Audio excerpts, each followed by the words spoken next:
जी अस्सलाम वालेकुम। आज का जो हमारा टॉपिक है वो है मैकेनिज़्म ऑफ एंजाइम एक्शन।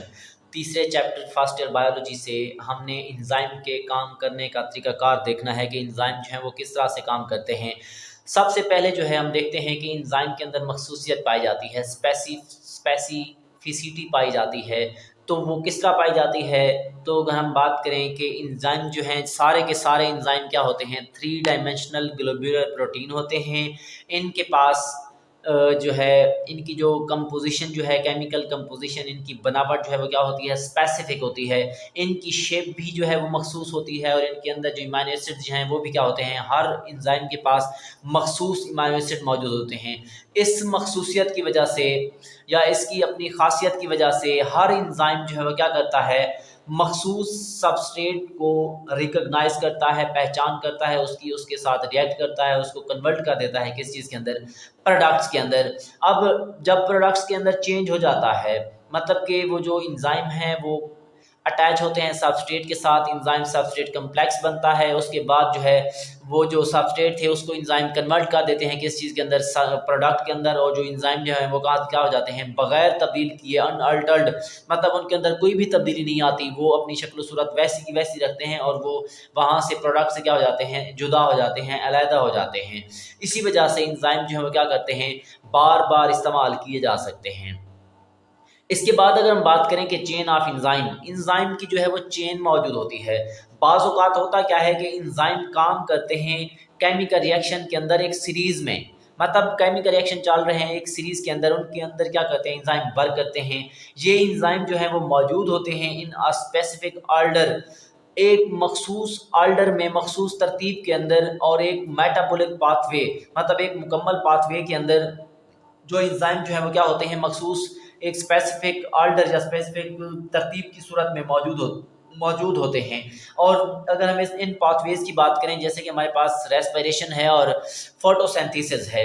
इसके अलावा हम अगर बात करें कि सक्सेसिव एंजाइम, मतलब एक दूसरे के बाद आने वाले जो एंजाइम हैं वो मौजूद होते हैं टुगेदर, इकट्ठे, इन परसीज ऑर्डर, एक दुरुस्त तरतीब के अंदर। जो एंजाइम जो है वो क्या करते हैं, इकट्ठे मौजूद होते हैं और एक तरतीब के साथ एक दूसरे के बाद क्या करते हैं, आते जाते हैं, एक लंबी चेन बना देते हैं। उस चेन को हम क्या क्या नाम देते हैं, चेन ऑफ एंजाइम। इसलिए वन एंजाइम हैंड, एक एंजाइम ने क्या करना है, सबस्ट्रेट को लेना है, उसको प्रोडक्ट के अंदर चेंज कर देना है, और वो क्या करेगा, दूसरे एंजाइम को दे देगा। इसी वजह से हम क्या कहते हैं कि एक एंजाइम हैंड ओवर कर देता है सबस्ट्रेट को टू अनदर एंजाइम, दूसरे एंजाइम को। मतलब एक एंजाइम ने सबस्ट्रेट को इस्तेमाल किया, वहाँ से प्रोडक्ट बने, और वो फिर वो सबस्ट्रेट वो क्या करेगा, अगले एंजाइम के पास चली जाएगी। इसी वजह से कहते हैं कि यहाँ पे क्या होती है, हैंड ओवर होती है। इन दिस वे, इस तरीके से दे एंजाइम चेन, वो एक लंबी क्या बना देते हैं, चेन बना देते हैं। The product formed one enzyme, वो एक एंजाइम जो है, जो मतलब एक एंजाइम क्या करता है, सबस्ट्रेट को वो प्रोडक्ट के अंदर चेंज करता है, फिर उसको कन्वर्ट किया जाता है, नेक्स्ट ट्रांसफर किया जाता है किस चीज़ के पास, नेक्स्ट एंजाइम के पास। इसके साथ साथ फाइनल तौर पर क्या बन जाती है, जो प्रोडक्ट है वो क्या क्या होता है, बन जाता है। इसी तरह अगर हम बात करें, मिसाल लेते हैं कि हमारे पास ये एस्पर्टेट एक सबस्ट्रेट है।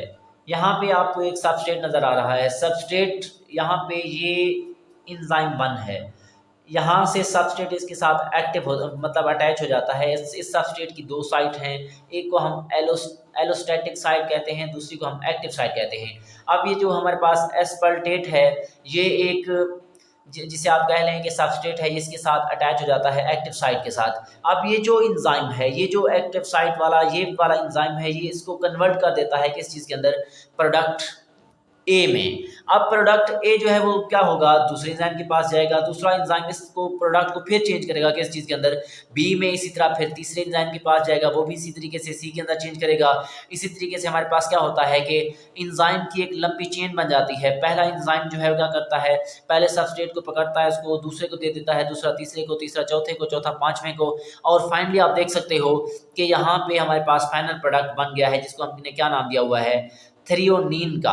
अब अगर सेल के अंदर थ्रियोनीन, मतलब इस प्रोडक्ट की मिकदार काफ़ी बढ़ गई है, ये एरो शो कर रहा है कि इसकी मिकदार क्या हो गई है, बढ़ गई है। मिसाल के तौर पर सेल को مطلب 10 نمبر یا 10 کی تعداد چاہیے تھی اس چیز کی، تو اگر اس کی تعداد زیادہ ہوگی، جب اس کی تعداد زیادہ ہوگی تو یہ خود بخود واپس چلا جائے گا اور اس کی ایکٹیو سائٹ کو کیا کرے گا، روک دے گا، کہ پروسیس کو کیا کرے گا، روک دے گا کہ ابھی آگے نہیں چلنا۔ تو اس پروسیس کو ہم نام دیتے ہیں فیڈ بیک میکانزم یا فیڈ بیک انہیبیشن۔ اب فیڈ بیک کا مطلب کیا ہے کہ مختلف کیمیکل ریئیکشن ہو رہے ہیں، مثال کے طور پر ایک کیمیکل ریئیکشن ہو رہا ہے، اس کے اندر ریئیکٹنٹس آپس میں مل رہی ہیں اور کیا بن رہا ہے، پروڈکٹ بن رہا ہے۔ اب اگر ایک کیمیکل ریئیکشن کے دوران جو پروڈکٹ بنتا ہے وہ پروڈکٹ ہی اس کیمیکل ریئیکشن کو کنٹرول کرے، سٹاپ کرے یا تیز کر دے، یہ پروسیس کہلاتا ہے کیا چیز، فیڈ بیک میکانزم۔ اور کیونکہ یہاں پہ فیڈ بیک میکانزم کی دو ٹائپس ہوتی ہیں، دو اقسام ہوتی ہیں، پازیٹیو فیڈ بیک میکانزم اور نیگیٹو۔ اگر جو پروڈکٹ ہیں وہ ریئیکشن کی رفتار کو بڑھا رہے ہیں تو یہ کیا ہے، پازیٹیو فیڈ بیک میکانزم ہے۔ اگر روک رہا ہے یا کم کر رہا ہے تو وہ کیا ہے، نیگیٹو فیڈ بیک میکانزم ہے۔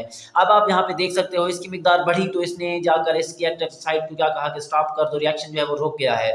تو اس کو ہم ایک اور نام دیتے ہیں پریکورسر ایکٹیویشن۔ جیسے کہ ہمارے پاس یہ انیشیل سبسٹریٹ تھا، پہلا سبسٹریٹ تھا، اس کو دیا گیا کس چیز کو، انزائم 1 کو، اس نے اس کو کنورٹ کیا بی کے اندر، پھر یہ دے دیا گیا انزائم 2 کو، پھر اس کو کنورٹ کر دیا گیا کس چیز کے اندر، انزائم 3 کے اندر، اس کو بھیج دیا گیا کس چیز کے پاس، انزائم نمبر 3 کے پاس۔ اب انزائم نے اس کو کنورٹ کر دیا پروڈکٹ میں ڈی میں، اور اس کو پھر دے دیا گیا کس چیز کو، انزائم نمبر 4 کو اس نے کنورٹ کر دیا فائنل پروڈکٹ میں۔ اب جب یہاں پہ فائنل پروڈکٹ کے اندر اگر اس کی مقدار زیادہ ہو گئی ہے ضرورت سے، تو یہ کیا کرتا ہے، فیڈ بیک انہیبیشن شو کرتا ہے، جس کی وجہ سے ریئیکشن کیا ہو جاتا ہے، سٹاپ ہو جاتا ہے۔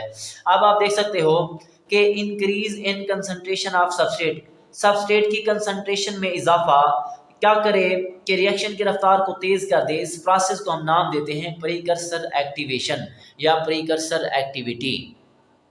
تو اس کے علاوہ اگر ہم بات کریں کہ ہمارے پاس فارمیشن ہوتی ہے انزائم سبسٹریٹ کمپلیکس کے، انزائم اور سبسٹریٹ کمپلیکس جو ہیں وہ کیسے بنتے ہیں، تو سب سے پہلے بات کریں کہ انزائم جو ہیں اور سبسٹریٹ ریئیکٹ کرتے ہیں ایک دوسرے کے ساتھ کس چیز کی مدد سے، ایکٹیو سائٹ کی مدد سے۔ مطلب ایکٹیو سائٹ ہوتی ہے وہاں پہ جو مطلب ایک مثال کے طور پر میں آپ کو یہاں پہ ڈائیگرام بنا کر دکھاؤں کہ یہ ہمارے پاس ایک انزائم ہے، مثال دے رہا ہوں، یہ انزائم کے اوپر یہ چھوٹا سا حصہ ہے یہ والا، اس کو ہم نے ایکٹیو سائٹ کا نام دیا ہوا ہے۔ اب جو سبسٹریٹ ہوتا ہے یہ یہاں پہ اٹیچ ہو جاتا ہے، کمبائن ہو جاتا ہے، یہاں پہ ایک سبسٹریٹ مطلب یہ ایکٹیو سائٹ ہے انزائم کی، اور یہ کیا ہے، سبسٹریٹ ہے۔ سبسٹریٹ اور انزائم آپس میں ملتے ہیں تو کیا بنتا ہے، انزائم سبسٹریٹ کمپلیکس بنتا ہے۔ اب آپ دیکھ سکتے ہو کہ کس چیز کی مدد سے جڑے ہیں، ایکٹیو سائٹ کی مدد سے، مطلب انزائم اور سبسٹریٹ ریئیکٹ کرتے ہیں ایک دوسرے کے ساتھ کس چیز کی مدد سے، ایکٹیو سائٹ کی مدد سے۔ Amino acids are present in the peptide chain, مطلب ایکٹیو سائٹ جو ہے اس کے اندر پیپٹائڈ چین موجود ہوتی ہے، پیپٹائڈ چین کے اندر کیا چیز موجود ہوتی ہے، امینو ایسڈز موجود ہوتے ہیں۔ یہ امینو ایسڈ جو ہے کیا کرتے ہیں، چارج بناتے ہیں and shape of active site کو کیا کر دیتے ہیں، چارج اپ کر دیتے ہیں، مطلب چارج بناتے ہیں وہاں پہ، اور اس کی ساخت کو بنا دیتے ہیں، اس کی شکل بنا دیتے ہیں۔ یہ امینو ایسڈ جو ہیں وہ ایک دوسرے کے کلوز آتے جاتے ہیں اور ایک لمبی چین بن جاتی ہے، ایک لمبی کیا بن جاتی ہے، چین بن جاتی ہے۔ اسی وجہ سے یہ امینو ایسڈ جو ہیں وہ کیا ہو جاتے ہیں، ایک دوسرے کے قریب آ جاتے ہیں، کلوز ہو جاتے ہیں، اور وہ ترتیب پا جاتے ہیں ایک اسپیسیفک وے میں۔ اب اسپیسیفک وے کے اندر کس طرح ترتیب پائیں گے، by folding and coiling of poly peptide chain. جو پولی پیپٹائڈ چین لمبی بنی تھی وہ آپس میں کیا ہوگی، کوائلڈ ہوگی اور فولڈ ہوگی، اور کس چیز کو بنا دے گی، پولی پیپٹائڈ چین کو بنا دے گی۔ یہ کہاں پہ، یہ سارے کا سارا سلسلہ جو ہے واقعہ کہاں پہ ہو رہا ہے، گلوبولر اسٹرکچر آف پروٹین کے اندر۔ اسی طرح اگر ہم بات کریں کہ انزائم کے کام کرنے کے لحاظ سے یا ایکٹیو سائٹ کے کام کرنے کے لحاظ سے جو ہے دو ماڈلز پیش کیے گئے، ان میں سب سے پہلا ماڈل جو ہے اس کو ہم نام دیتے ہیں لاک اینڈ کی ماڈل، اور دوسرا جو ہے وہ کیا ہے، induced fit model.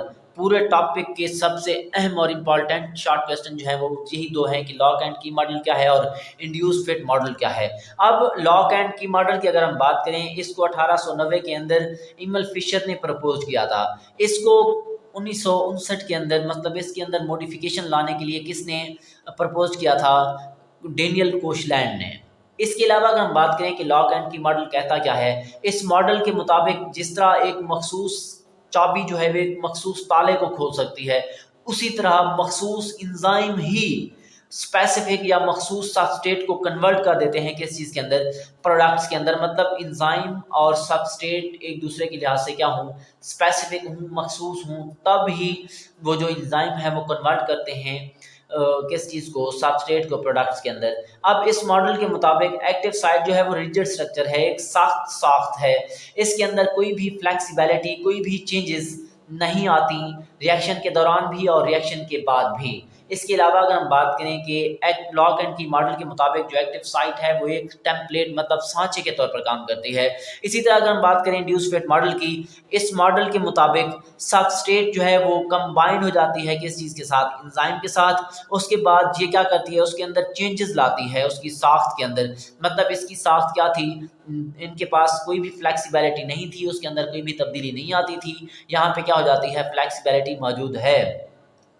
These changes enables, ये चेंजेस जो हैं वो काबिल बनाती हैं इंजाइम को कि किसके लिए, ताकि वो कैटालिटिक एक्टिविटी शो करे, ताकि वो प्रोडक्ट्स सबस्ट्रेट को के साथ अटैच हो और उसको सबस्ट्रेट के अंदर सबस्ट्रेट के साथ अटैच हो और उसको प्रोडक्ट के अंदर कन्वर्ट करने में क्या हो, इसको मतलब आसानी हो। ये क्या कहता था कि जो एक्टिव साइट है वो रिजिड स्ट्रक्चर है, और ये क्या कहता है कि रिजिड स्ट्रक्चर नहीं है।